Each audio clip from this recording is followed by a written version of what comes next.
The next Captain America movie. Yeah. Thanks, you owe me all your money. You owe me all your money, Dad, because that's a jinx.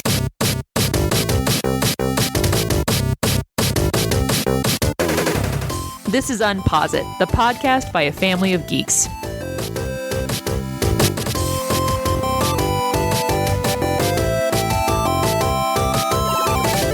All right, welcome to the UnpauseIt podcast. Hello. Hi. Today, we are discussing Captain America, the First Avenger. Yeah. And the co-director of this podcast is the dad of mine. It's pretty much he is the director. Yeah, but to be fair, Steve's almost pretty much over 100 years old, I want to say. We'll talk about that. Oh, wait, We'll get there. Most of this Probably movie is about him close. not being 100 years old. Yeah. We could do some maths later if we need to. because we're We are going through ending it. Captain America. This was released on July 22nd, 2011. This was 2.5 months after Thor was released, the same year. So we had two Avengers movies in the same year when we were getting even years where it skipped. It was a little less filled as far as the docket before Disney bought Marvel and at these earlier, quote, phase 1 days. Mm-hmm. The entire movie process was to get to Avengers,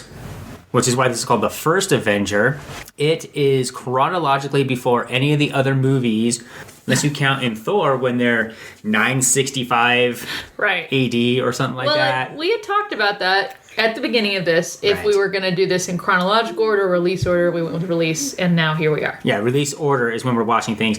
This opened up 6 weeks or so after Thor, and nothing after that one. So Captain America First Avenger opening weekend was $65 million.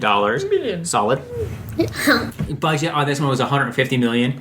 When they get to phase 2, the budget's ballooned to $200 million plus or so. Wow. It made $176 million domestically, $370 million worldwide. So it made its money back. I don't understand a word he just said. So it's just a lots of money. So for the kids who are listening and for the kids at this table, basically we're talking about it. Like, how was this movie received? So when a movie comes out, people will go to the box office and buy tickets, right? Black Panther is out right now, is it not? No, Yeah. February. Oh, but tickets are on sale. Yeah.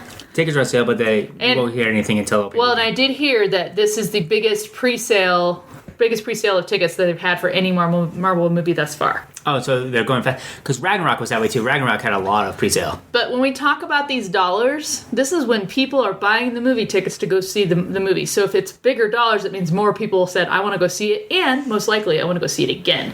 So maybe Right. in the future we could talk about, like, in the context of how many PS4 consoles you could buy with that much money, it would be a lot. And Okay. more as you got. To make these numbers kid-friendly, what we're saying is with the opening week box office weekends, that's more for maybe the adults listening to. The kids can zone out for a moment. But my illustrating point was that they got more and more popular. And these characters, especially Captain America, were introduced here. And it was a strong introduction. And I think this means that a lot of people bought the DVD or Blu-ray or watched it at home on Netflix or whatever and said, oh, I like these. Maybe didn't go see it in the theaters. And that's why we're talking about it now. Money talk done. Let's go. So we're talking about technical specs. This was directed by Joe Johnston, who also directed like The Rocketeer, and he does a lot of good period movies, if you will. A period movie. Do you guys know what a period movie is? Set in the past. That's one that's like, oh, it takes place in a decade other than this. Right. Yes. We have Haley Atwell as Peggy Carter. We have Chris Evans as the Captain America. James Buchanan, Bucky Barnes. We have Hugo Weaving as another strong Marvel villain. Totally. I am pushing that we have strong Marvel villains. He is. I sense the trend. Right. Nick Fury in a scene that we'll talk about when we get to the back scenes there. We have Tommy Lee Jones in a great role in this one.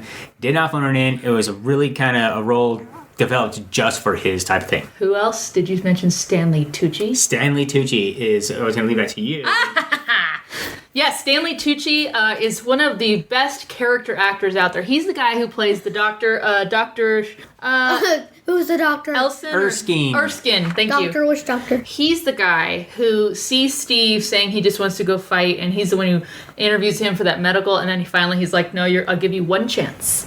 And he's the one who actually developed Steve into the super soldier. So that was one of my, I think, the strongest additions to this, and he's not even in the whole movie. He's just in a part of it. But Right. It's amazing. Yeah, so these characters are strong, but we're going to start with the Lady Disdain here and introduce yourself to the podcast now that the technical specs are over. I am Lady Disdain, Disdain with a Y. That is my Twitter handle, and I am the mother of this family unit and the editor of this podcast. I'm the sauce. What's your first name? I didn't say my first name. You don't have to say it first. How old are you, the sauce? I was going to say 256.1. But instead... But then something occurs to me. Better. 11. 11. I think the next time you don't say your age, you lose a week's worth of Overwatch. No. Oh, that's mean. No, oh, no. That's cold. No, not while I'm director. I'm 9.2 and I'm Furious Girl. Goodbye. Furious Girl, goodbye. Goodbye. Furious Girl with a 0 and 7. And you are? I am _ the dad abides. I am not 11. Not 11. He doesn't even know his age. I don't even remember It anymore. feels like he kind of waffles between 41 and 42. I think you are indeed 41. Probably. 42. That involves math, and that's not my strong suit. 47. No, He's mind. 40 tween. 47. 47. I'll be 40 until I turn 50, then I was just 50 until I turn Yeah, 60. it goes by decade. Just round up. Yeah, there we go. So, the sauce, superpowers. Let's talk about this real quick. Okay. Because this is an interesting one, right? Because we have another origin story. We have a Thor origin story, Iron Man, and now Captain America origin story with this going on. Let's talk about his superpowers. So he's just a regular kid from Brooklyn, right? Yeah. Until he wants to join the army, he wants to help. Until he becomes really buff. He becomes super strong, right? Yeah. How does this happen, Furious Girl? He goes into a machine and kabam. Right. Yeah. No, right. Basically, his superpower is he doesn't have a superpower. It's science. That's truth, Willis. Well, there we go. Oh wait. But if I had to say he had a superpower, I would say he's Captain America. Like Thor, he needs no explanation. He's brave. Hi. He is so, and the movie covers this, he's so bent on going and fighting and doing his part for his country and fighting for people who can't fight, even though he is one of the people that can't fight at the beginning. He tries 5 different times to go overseas and be taken into the draft, but they're like, no, you're too weak. So his bravery, I think, is a superpower, and I think that gets alluded to by the doctor when he tells him why he was chosen. Right. So we're not going to get into spoilers on that part of it. You need to watch the movie. It makes it a good interaction between Stanley Tucci and Captain America. But yeah, his superpower comes from the serum that was put in there, and that is as far as referenced in Hulk, the Super Soldier Program. Yes, that was the beginning of it. This is what that was. They didn't know they were going to make a Captain America. They wanted to, but they didn't know it was actually. They were going to make many Captain America. They were like going to make many super soldiers, and he was the test subject. Well, I'm talking about the movie. Yeah. So when they were making Hulk, they didn't know that the movie was going to be made, but they were hoping that it was going to be made. So that's why I had, they were alluding to it that way. So the superpower is that he's strong. He heals. Leads into the opening of the movie and everything, and the very end of the movie as well. It was described that he is the most elite Olympic athlete. That's his physique. Yeah. But he also can heal. But then we can see him grow into more strength. He's not as strong as Hulk. He's not as strong as Thor. But he has an ability that's much more strong than the normal human. Do you have something to say about this one? I was gonna say his healing power is called cellular regeneration. Basically, all regeneration in the DC and Marvel comics and everything is called cellular regeneration. Because that's a real term. Yeah, because science. That's a real thing. Yeah, That's a Wolverine thing. Yeah, so basically his cells heals too fast for him to, like, he has a bloody nose. He doesn't get it. He heals too fast. Right. But it also allows him to not get drunk. Because what does alcohol do to your cells again? Well, the cellular regeneration, he can drink as much. There's something that happens in the movie, and he tries to drown his sorrows. Understandably so, can't do it. Can't get drunk. NASD, what Agent Carter at one point says, well, your metabolism, which we talked about, it's how fast you burn food, how fast your body burns through food.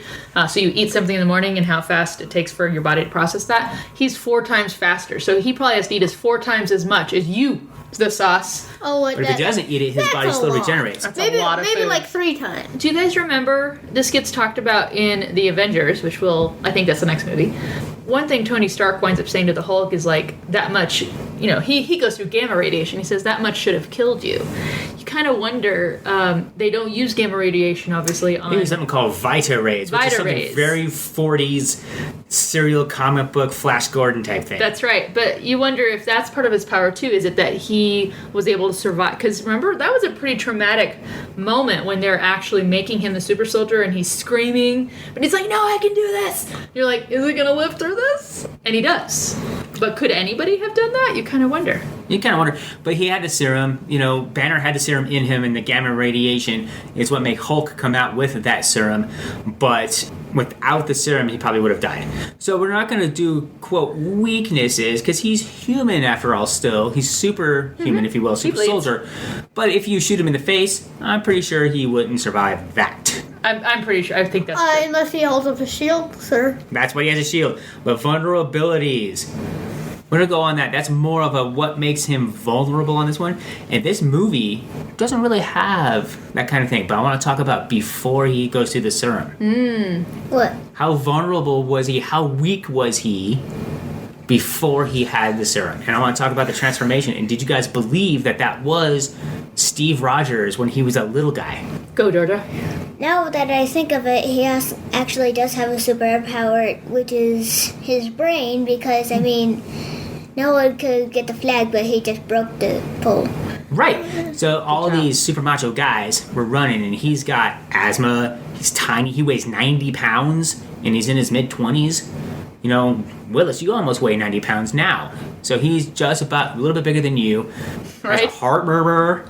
Has all those other things. You see the whole list of things when he gets the 4F designation from his doctor's like, I'm going to save your life. And he just wants to go help. And his vulnerability thing about Bob is that he couldn't really run fast. He could jog so he would basically run, but an average person would just be jogging for that speed. Yeah, he's slow. Yeah, slow, small. Until he becomes Captain America. Right. Then he's faster than, the fastest one in the army. He's faster than he can handle. Yeah. Right. That's a funny scene. But what do you kids think about when he is that small? Is it believable? It's about a half hour. It looked the first like half hour of the movie, he is not big. He is... Could you guys tell that they were doing any special effects there? It looked like a little person, right? And it just had his face. Well, we're going to go down to some major battles. There's tons of major battles, Oh, right? boy. Do any of you have one that just pops out of your mind? Oh, yes. Tesseract. The last one? The very last battle? Or which The one? Tesseract one, when it's in the village thing. Oh. I don't think that was a battle. That is a battle. That's the thing. That's why this has lots. It's during World War II. It's a war movie, set during a war time. So there are a lot of battles that don't involve Captain America. Yeah, so describe that one. What happens in that one? Is that Dr. Schmidt? Big Johann. Yes, and he finds a fake, and then he finds the real one. And he takes it. It's a pretty dramatic scene. Hi. Without getting too over it. Yeah, but that stuck out into your head. It had the Idrisil. And Yes. there also was this little thing so you could see that that he could take off his skin, because there was this little thing that was it had red marks all over it right behind his Yeah, you and I ear. noticed that during watching. Do you have a comment about this battle? Well, I have a comment about the major battle. Okay, We'll come back. We'll hold come it. to you in a second. Right down. I want to point out, because the Databytes just said this. Idrisil, do you guys remember that? Where Thor is drawing the tree of the world?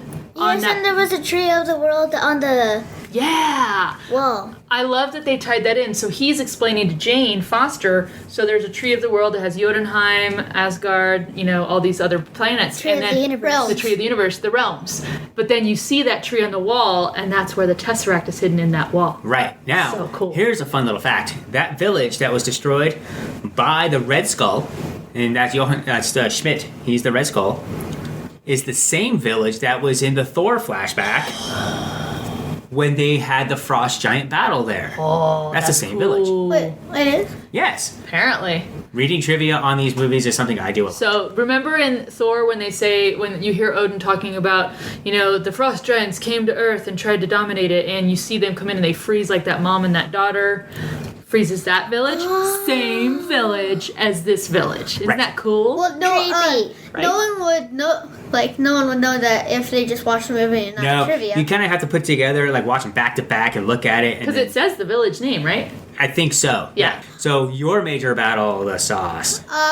The first thing that comes, well, the first few things, when I think Captain America, the first thing I think about is that fight in the Hydra base where the base commits suicide. Oh, he self-destructing the destructs base. He destroys the base. Right. Yeah, So, but then while I'm thinking about it, then I go back to the airship. Can we focus on the... well, no, this is a good point. Okay. Because that first battle was a small one-on-one between Red Skull and Captain America before Captain America had established his fighting skills, if you will, had practiced in the field of battle, really. Yeah. And then it ends. The movie does end with a climactic battle between the Red Skull and Captain America. Good point. So those two scenes right there kind of come across each other. How about you?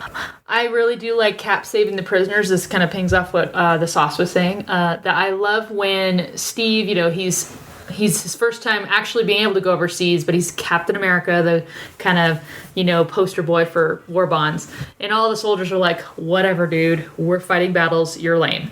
And he's just so like, that's what I want to do too, but I'm stuck. And I love that Peggy's like, that's really all? Your only choices are to be this guy, on stage or to be a lab rat. And I think that he finally, this is his first foray to say, I'm going to make my own thing happen and you're not saving these guys. I'm going to go save them. And so he goes one-handed, becomes Captain America and goes in and saves all of these prisoners, right? And gets them out. And the dad abides made a really good point. Did you guys see? So when Red Skull is seeing on the cameras, he sees Captain America fighting and beating all of his men. And right in that moment, he's like, well, we might as well give this whole thing up because he's going to we're overpowered. Our forces are outmatched. By one guy. Yeah, that's what I was going to say. Our forces are outmatched. What do you got? When Captain America is going through, he memorizes the map so he knows where to go. And he didn't really single-handedly sing about Fight the whole base. The prisoners out because Howard Stark and Peggy were Oh yeah. Oh, they got him close. Flew in the Yes. plane? Yeah. and then the bomb started happening, and that's when he jumped and things happened. Well, I remember you asked too, you're like, how did he know where to go? And he basically had seen the map and he had a compass. And that's it. And he got himself to that base to go save those guys, right? Right, and that's kind of explained later on when he's in the base and he sees that map and it's like, oh, it's about here, here, here, here, here. I only gotta look, and everyone's like, oh, okay. Nobody's perfect, I guess. They're kind of making some comments on that, but you're right. He did have help, so he's fighting in this one. Schmidt says we're overmatched. He could have probably taken it all himself if he was that kind of guy, but he's empowered, basically said, give him hell all the way out to the soldiers, and they did. I did kind of steal off of the sauce for that battle. I also do like the whole lab battle. Right after he becomes Captain America, there's a battle there where that infiltrator blows up the thing, shoots the doctor, and takes off. And you see Steve. First of all, you see Agent Carter. Let's just talk about that. Sharpshooter with a 9mm. Sharpshooter with a 9mm, and she goes out basically and takes out the driver of that car speeding away. And it was like, You're like, dang! oh. She was not scared, and she was in control. And she was ready to get run over by that car. She's like, I'm going to get you. But then Steve saves her. But then he goes and takes off to run that guy down. Did you guys love the little kid in the water? Yeah, that's actually one of my favorites. Okay, we'll get back to there. Now you can go ahead, and those are battles. There's so many battles in here. We're going to go to favorite scenes here in a moment. But here is a little bit of trivia, and this is what I knew about Stanley Tucci. I saw a little interview with him. He took this role because he was given the opportunity to speak with a German accent, and he always wanted to play a role with a German accent. Because Stanley Tucci's American, by the way. Have a German accent. Yeah, he does really good in there. And I'm reading here a little bit of trivia. Yes. That Haley Atwell based her performance as Peggy Carter on Ginger Rogers. Which works, and we were talking about this. I was going to bring this up about that shooting scene. Yeah. She can do, quote, everything Captain America can do, but backwards and in high heels. Word. So she is just as strong as Wilt. She's certainly not physically strong, but she's definitely a sharpshooter, and she's not a bad soldier, and she's like Coulson, if you will. Yeah. Oh. Right, yeah. So That's now we can good. see where she's coming from there. But if you notice how the movie is done, she is attracted to Steve when he's a 90-pound weakling. Yeah, because she sees the potential there that there's more to him. It's the strong man inside the weak body that she was, felt attracted to. But we're not going to talk about that because this is a kids podcast, and the kids get grossed out by anything like Do you that. have a favorite battle? They're all my favorite battles, but I would say the favorite battle would be the two that the Sauce did. because you saw him go one-on-one with Schmidt when he took his, and that's when we get the reveal of the Red Skull. Yeah. You know, and it's the special effects are amazing as well. And he dents the shield, the Captain America shield. So this was based on the original one from the 40s and the comic books there. And then Captain America just hits him and he knocks him back. And, you know, his little henchman pulls it and separates him and everything, whatever. But that was a good precursor. And Bucky's like, I'm not leaving without you. Like, and that precursor, that's... Good old Bucky. For the next movie, Winter Soldier. But we are going to go skipping over the Stanley cameo right into the favorite scenes. He gets to pick who goes first. What's your favorite scene, Georgia? Nothing. You don't like this movie, huh? I hate it. What? Okay. Tough crowd. Well, tough crowd. Critic. Don't like Thor. You don't like Captain America. No, Who are you? Where's Georgia? No. She's entitled to not like movies. So you have zero favorite scenes, zero scenes in there that you liked at all. That's fair enough. My total favorite scene is the dummy grenade. I love that moment when He's still skinny. yes, when is it the colonel? Is he a colonel? General. Tommy Lee General. I think you're right. When he's talking, he was like, "Come on, why are you thinking about Rogers? He's skinny. He's a little wimp kid. Why don't you pick that other guy? He's a soldier." Harsh. And the doctor's like, "Well, he's a bully, and I'm not thinking of anybody else. Steve is the obvious choice." So and this just totally follows this line of he keeps going up against these tests, and this is a test, and the general takes a grenade. Makes it so it won't explode, and then he throws it and says, "Grenade!" And the whole little group there, everyone except Steve, dive for cover! And he puts his body on it, which is what a brave soldier would do in battle, because to say, hey, I will die and take the brunt of this grenade going off so nobody else dies. And that's what he was going to do if that grenade had been live, and that made him pass the test. It was no more a question saying, he's the guy. Okay. Sauce. So, I love it when... I also like he's still skinny. So basically, General's talking with the doctor. Oh, Stanley Tucci's that character. Okay, yeah, and he pulls the pin. Right. I think it was an active grenade that was going to be filled with gunpowder later or something. I think it was just props for people to carry, so that when they're running, they could carry the weight of a grenade and get used to it. Yes. Grenade! Right. And is this a test? He's still skinny. My other favorite scene is he takes the kids hostage right after he kills Dr. Guy. Yeah. Yeah, and Steve goes after him like, don't do it! So the kid in the water, and Steve's about to dive after him, but then the kid's like, no, go get him. I can swim. Yeah. And the kid's like, yeah, take care of this guy. I can swim! The kid wasn't scared either. No, the kid's like, no, I got it, go! I can swim, good sir. So you've done yours. One more. After Steve is chosen, right after that dummy grenade seed, the bunkhouse is just the Doc and Steve, and the Doc explains to him why he picked Steve. Right. Oh, so good. That's good on a couple levels. That's good on a story level, emoting. It's got comedy. What? No fluids. Well, drink it later, drink it now. I don't have procedure. But and just talking about bullies and why, a strong man doesn't value the power that he has. Right. But that lends also to Schmidt's backstory, too. Yes. So we get to see a little bit of why Schmidt is the way he is through that interface right there. And I think that's something other Marvel movies could take, is like, don't need to have a whole backstory and then another backstory. But I did like, too, so Steve's running after that guy, and he's like, okay, wait a minute, I can go faster than I've ever gone before. And you see him pour it on, and then he goes around that corner, whoa. And Hodge, while he's in the same group that doesn't get picked, he's not one of the people that gets picked, he's a finalist, kind of, to be a super soldier. He does appear later, he's in the 107th, remember? He's at the base where Steve's trying to be like, hey guys, we're all on the same side, and they're like, whatever, we've been fighting. You get off of here and put the girls back on the stage. Yeah, he was the heckler when he was at the base. Yes, we know. So I want to go through the very beginning where can we start craning out? Like, you don't understand. And there's two SHIELD agents, looks like, or agents of something that go in there. I'm going to say right now, during my favorite scenes run down, that should have been Coulson doing that. I agree. And there was a moment there was an opportunity for that. That's not Coulson. That would have been But cool. it isn't Coulson. Going back to Gilmore Hodge, the Peggy punch. She lays him out. Yeah, totally. The grenade test, I wrote that down as well. So the grenade test is one of our ones that stick out. But then when Bucky's like, not without you. And then we have the montage, because even Rocky had a montage of all the warriors and everything, the battle soldiers going with Captain America, and he's killing bad guys. He's killing Hydra and Nazis. doing soldiery things, which are not very pleasant, and kind of lose track of that because he's such a good guy, if you will. I think that montage is one of my favorite parts of the movie. Riding his motorcycle, looking out for his enemies. When he's doing the little movie thing and opens it up, his compass or watch, whatever that was, and there's a little picture of Peggy in there. Oh, yeah. And Peggy's sitting next to the general, and she's just like, the look on her face was amazingly... General's like... And the general's like, Yeah. and like, Yeah, that was a nice human touch to this movie. I really liked those things there. But as far as some of my favorite scenes, it is one of that battle scenes where the Red Skull takes his face off and it doesn't come back on again. And he always had gloves on. His entire body is red, apparently. It was because he was wearing shoulder necks.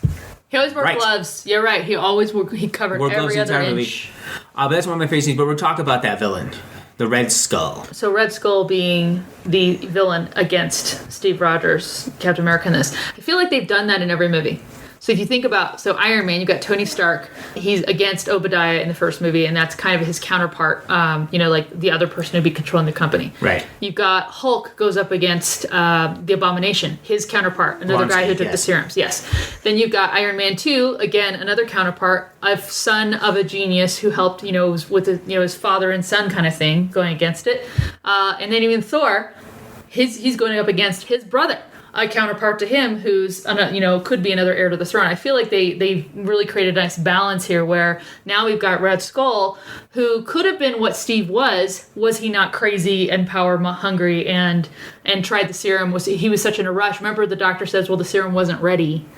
Plus, he was a really bad guy. Yeah. So I feel like I think they did a really good job with Red Skull. He was scary and you're like, Right. crazy. So we're talking about him as a villain. He's a strong villain. So what do you kids think about Red Skull? Too scary, Georgia? No. I think Red Skull is, in my opinion, not a very good actor. What? Hugo Weaving is amazing. Why don't you think he's a good actor? I'd like to hear. I forgot. Just but- your general impression. yesterday I knew it was a bad actor. Okay, well, Hugo, Didn't like the if you're accents? listening, what can we say? I think it was a strong villain.